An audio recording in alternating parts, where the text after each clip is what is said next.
Hi, I'm Mary, a librarian and book reviewer with a focus on stories written for kids, tweens, and teens. Today I get to share with you this book called Knox and the Magic Raindrops, written by Grace McCaffrey and illustrated by Tommy Hardman. Knox is a kid like most kids, most of the time.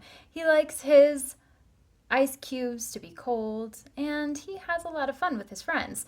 But when the rain comes, Knox is inconsolable. Doesn't matter whether the rain is warm or cold or a thunderstorm, he does not like the rain. And normally, his parents are able to accommodate this dislike that Knox has for the rain.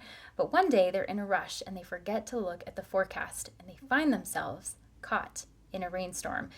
While they are bracing for the worst, Knox's parents are surprised when a raindrop lands on his nose and everything begins to change. And what started out as Knox's worst fear becomes a great superpower.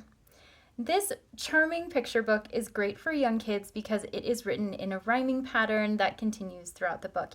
Even though the rhymes and the structure aren't consistent as you go, the fact that there are rhymes keeps the story engaging for young readers. So Knox is 4 years old, and this book really speaks to that age group, especially as those fears that they tend to have are coming to light. And for Knox, it's rainstorms, which sometimes is a fear for a lot of kids. But as the raindrops become magical for Knox, it invites children to look at their own fears in a different light and perhaps consider what magic there might be in those phobias as well. So the book itself doesn't have a huge amount of text. The text that there is in a playful font, which interestingly has a hash mark through the Z's, which you don't normally see in picture books. So it invites readers to consider the different ways that letters can be written. So the story has lots of watercolor elements to the illustrations, which mirrors the rain that is falling on Knox as the story goes along.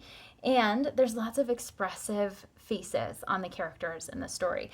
So you have a little bit of anthropomorphic nature of the animals as far as their speech and communication with Knox as part of his superpower.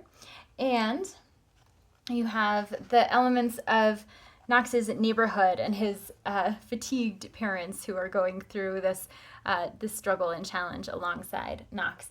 So again, not a huge amount of text, but the narrative does speak to that preschool age group. It invites lots of conversation about what happens when raindrops fall on Knox, what might happen to readers under similar circumstances, and it encourages readers to consider things in their own life, things that might make them afraid that might have different positive purposes in the long run. So lots of fun and engaging for young readers and a curious exploration of fears and phobias in a unique light. If this sounds like a great fit for you or for someone you know, I hope you look for it wherever you get your books.